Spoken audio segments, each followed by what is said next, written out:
I was a true crime podcaster, not a detective, and that distinction matters now more than I ever thought it would. My show was called Cold Case Coffee, and it was modestly successful, about 40,000 downloads per episode, enough to pay my rent and keep me in good Ethiopian beans. I specialized in the forgotten cases, the ones that happened in small towns where the police departments had more pickup trucks than officers. I never expected to become the subject of my own investigation. The case that broke me was Tina Larson. She disappeared from Oakwood, Iowa in February of 2018. 23 years old, a veterinary assistant with a boyfriend and a cat named Miso. She went to work one Tuesday, stopped at a gas station for a Red Bull at 7:14 p.m. The timestamp was pulled from the credit card machine, and then she simply vanished. Her car was found 3 days later in the parking lot of a closed Kmart, keys still in the ignition, a half-drunk Red Bull in the cup holder. No blood, no struggle, no body. For 8 years, nothing. I covered the case on a rainy Tuesday in March of 2026. I interviewed her mother, Diane, who still lived in the same house on Cherry Street. I interviewed the boyfriend, a mechanic named Brad who moved to Arizona a year after she disappeared. I interviewed the lead detective, a weary man named Harlow who was 3 months from retirement and seemed to carry the case like a stone in his shoe. Everyone had theories. Nobody had answers, except someone did. 3 days after the episode aired, I got an email. The subject line was just my name, Mark Parrish. No capitalization, no punctuation. The sender address was a string of random letters and numbers at Proton Mail. I almost deleted it. I get a lot of crank emails after episodes. People who think their neighbor is the Zodiac killer. People who claim aliens took the victim. People who are clearly deeply unwell, but something stopped me. The email had no body text, only an attachment. A single audio file, Tina Larson WAV, WAV. I checked the file metadata. It was created on February 12, 2018, the night she disappeared. The file path showed it was recorded on a device labeled Voice 003. I opened it. For the first 30 seconds, there was nothing but static, the kind of low, wet static that sounds like someone breathing into a microphone wrapped in cloth. Then very faintly, I heard her voice. "Please, I don't understand what you want from me." The audio was tinny compressed, like it had been recorded on a cheap digital voice recorder hidden in a pocket.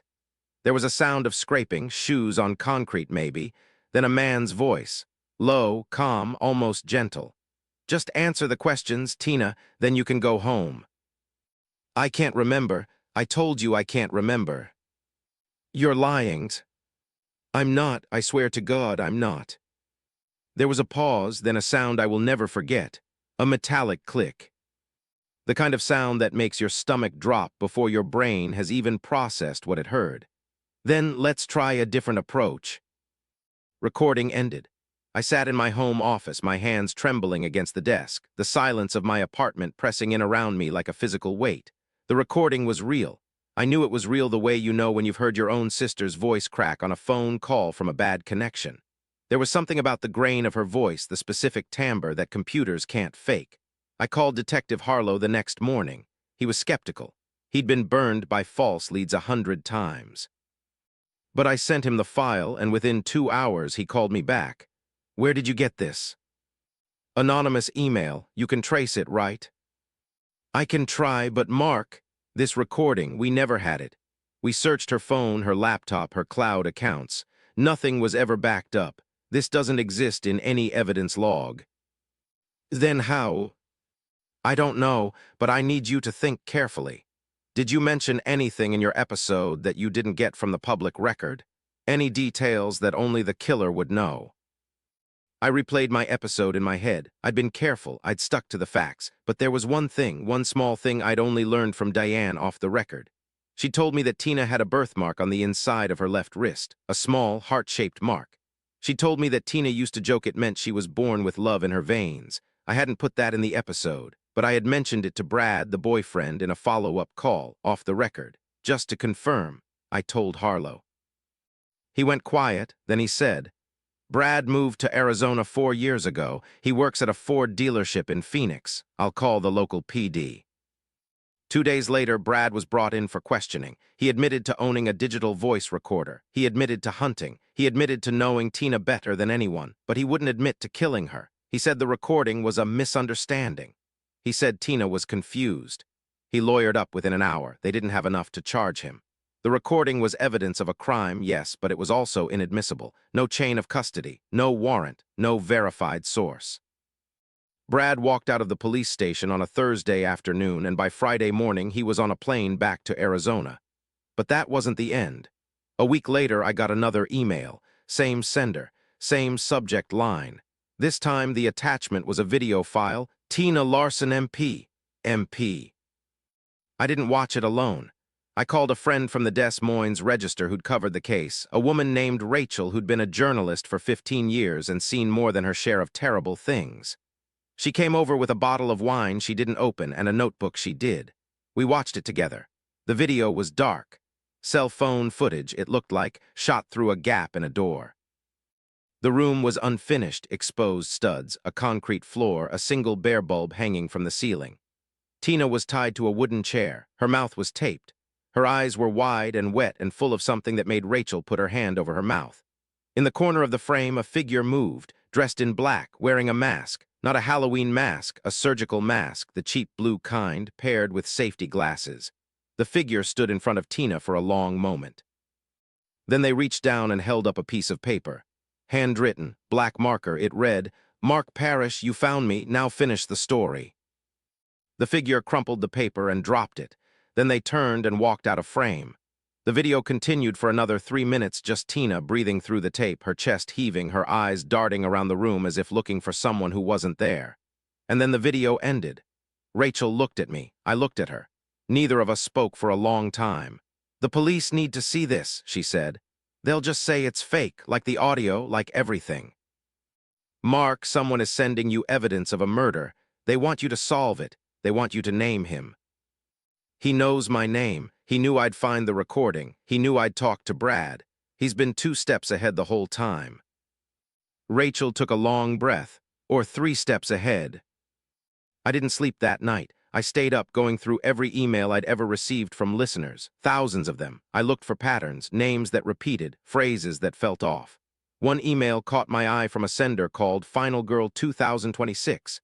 The email had been sent the day after my Tina Larson episode aired. "I knew her," it said. "She wasn't a runner, she wasn't a liar, she was scared of something she couldn't name. You're close." At the bottom of the email was a phone number with a 515 area code, Central Iowa. I called it at 3 a.m., not expecting an answer. Someone picked up on the first ring. "Hello, Mark." It was a woman's voice, soft, familiar. My blood went cold. "Diane." "Thank you for calling. I was starting to think you didn't care." "You sent the files." "Someone had to. The police won't listen. They've been paid to forget." "Paid by who?" There was a long pause. I heard her breathing. Then she said something that made my skin crawl. "The man who took my daughter was never found, but he found me. He's been sending me things, pictures, letters, for 8 years. He told me he'd kill me if I went to the police, so I didn't. But I sent them to you, because you're the only one who ever asked the right questions. You used a Proton Mail account. You sent evidence. You could have gone to the FBI." "I couldn't." "Why not?" "Because the last letter he sent me, it said you were next. He said you'd find the evidence, and that when you did, you'd come to me. And then he'd kill us both."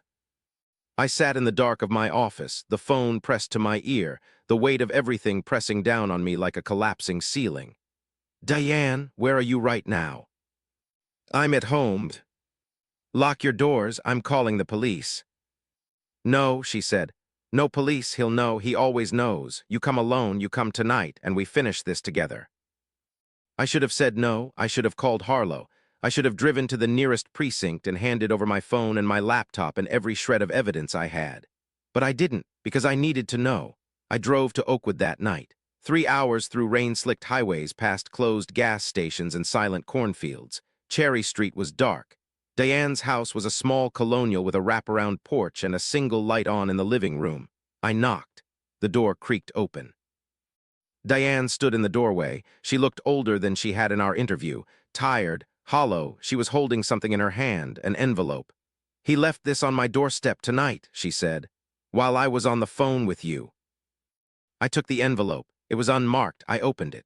Inside was a single photograph, a Polaroid, slightly yellowed at the edges. It showed a room, an unfinished room, a concrete floor, exposed studs, a single bare bulb, and in the center of the room, tied to a wooden chair, was a woman with brown hair and a heart-shaped birthmark on her left wrist. But that wasn't what made me freeze. What made me freeze was the date stamped on the bottom of the Polaroid. It was today's date. I looked up at Diane. Her eyes were wet, her hands were shaking. "He's here," she whispered. "He's been here this whole time, he's been watching, and now he knows you're here." And then the lights went out.